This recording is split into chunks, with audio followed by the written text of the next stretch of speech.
Buenos días. El día de hoy nos encontramos en el sistema informativo CANEC y vamos a entrevistar a dos grandes personalidades en el ámbito jurídico, el doctor Joseph Leidenfrost y el doctor Alfredo Sánchez Castañeda, que nos visitan desde la Universidad Nacional Autónoma de México para hablarnos acerca de los derechos universitarios.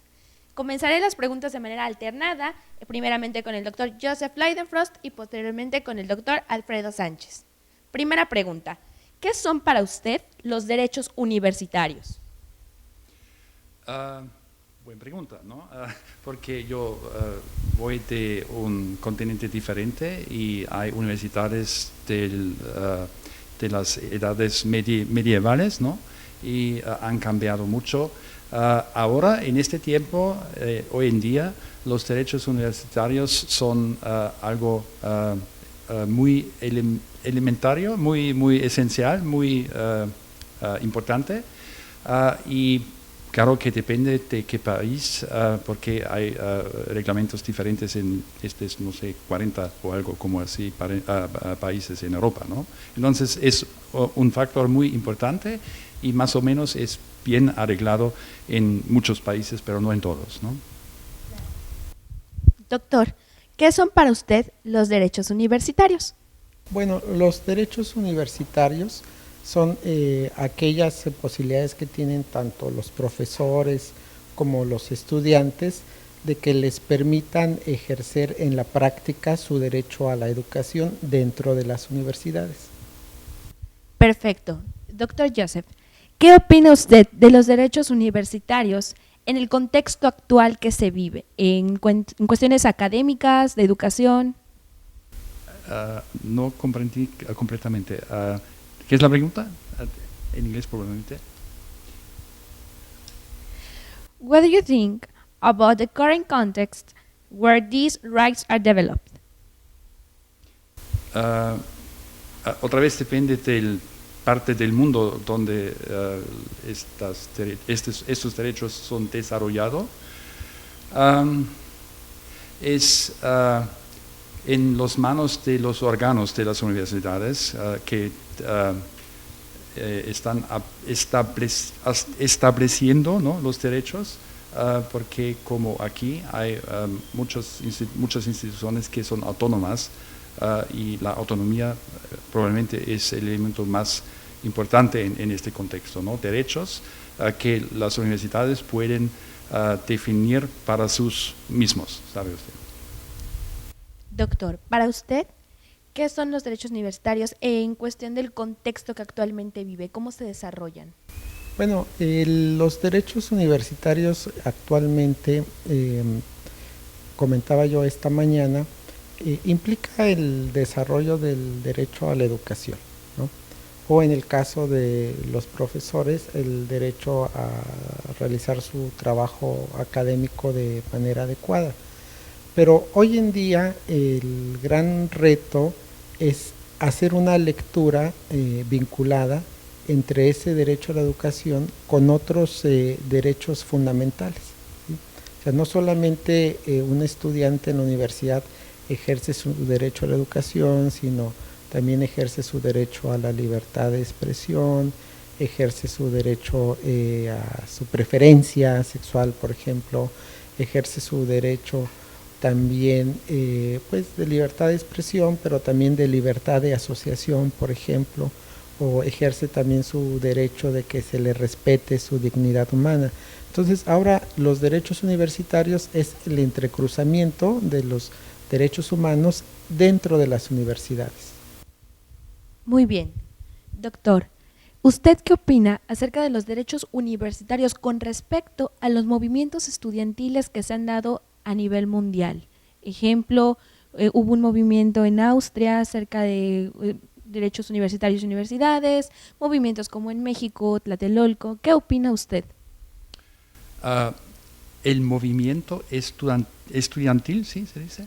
Es un factor muy importante, ¿no? Y por ejemplo, en los 70s en Europa, ¿no?, en Francia, en Alemania, en Austria también, teníamos pequeñas revoluciones, ¿no? No grandes, pero pequeñas revoluciones. Aquí en 68, muy cerca o muy antes poco antes de los Juegos Olímpicos, por ejemplo, también los estudiantes, los representantes estudiantiles jugaron un papel muy importante, ¿no? Y hace poco tiempo, con las reformas de Bolonia, ¿no?, que estudiantes en Austria, en otros países europeos han demostrado y han luchado contra algo de estas reformas en el contexto de Bolonia, porque no son solamente reformas positivas para los estudiantes. Doctor Alfredo, para usted, ¿qué opina acerca de los derechos universitarios y esos movimientos estudiantiles que se han presentado, no solamente en México, sino en Latinoamérica y a nivel mundial? Bueno, los movimientos estudiantiles normalmente son un reflejo de una inconformidad dentro de las universidades. Entonces, esa inconformidad a veces hace referencia a la inexistencia de un derecho o a la necesaria consolidación del mismo. Voy a dar un ejemplo. En los últimos meses, años, hemos visto movimientos estudiantiles en Chile. ¿Sí? Esos movimientos estudiantiles en Chile, a nivel de universidades, han tenido que ver con la gratuidad de la educación. Recientemente, gracias a esos movimientos estudiantiles, ya se consolidó la idea de que la educación universitaria debe ser gratuita. En el caso de las universidades en nuestro país, pues los movimientos estudiantiles han ayudado al desarrollo, por ejemplo, de la libertad de expresión, de la libertad de asociación, de tener una educación de calidad. Entonces, ayudan al desarrollo de las universidades, viéndolas en su exacta dimensión, porque como bien se ha señalado, pues hay que preocuparse por el desarrollo de los derechos dentro de la universidad, pero no necesariamente estar encimando otro tipo de situaciones, ¿sí? Esto lo comento porque pues la universidad es un espacio para desarrollar el derecho a la educación, pero no necesariamente un espacio para hacer transformaciones de otra naturaleza que corresponden al ámbito nacional. Ok, haremos una dinámica. En esta dinámica yo les voy a dar una palabra y con respecto a esa palabra que yo les dé, ustedes me van a contestar con una palabra que se les venga a la mente con respecto a la misma. ¿Está bien? ¿Les parece? Esta dinámica se realiza cada entrevista, es una manera como un juego y empezamos con usted. ¿Qué es lo primero que se le viene a la mente en una sola palabra cuando yo le menciono derechos universitarios? Eso es más de rápido, por favor, más lentamente. Cuando yo le menciono derechos universitarios, ¿cuál es la primera palabra que se le viene a la mente? Estudiar. Estudiantes universitarios. Individuos independientes. Movimientos estudiantiles. Necesario. Derecho a la educación. Obligatorio.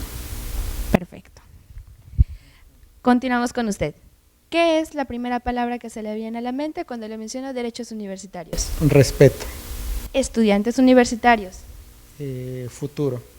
Derecho a la educación. Gratuidad. Y justicia.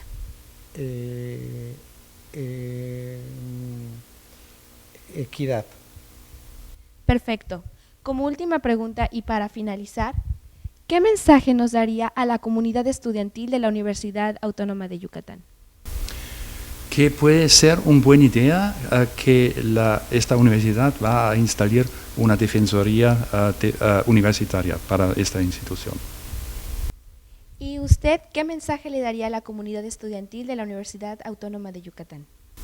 Bueno, que son el futuro del Estado y del país y que en ese sentido una preparación de calidad implica también que ellos participen en ese proceso.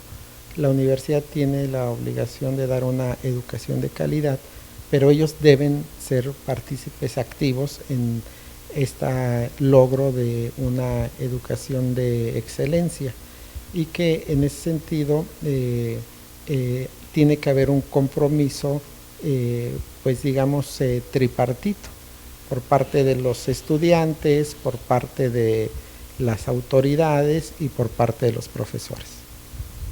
Perfecto. Agradeciendo de antemano la entrevista.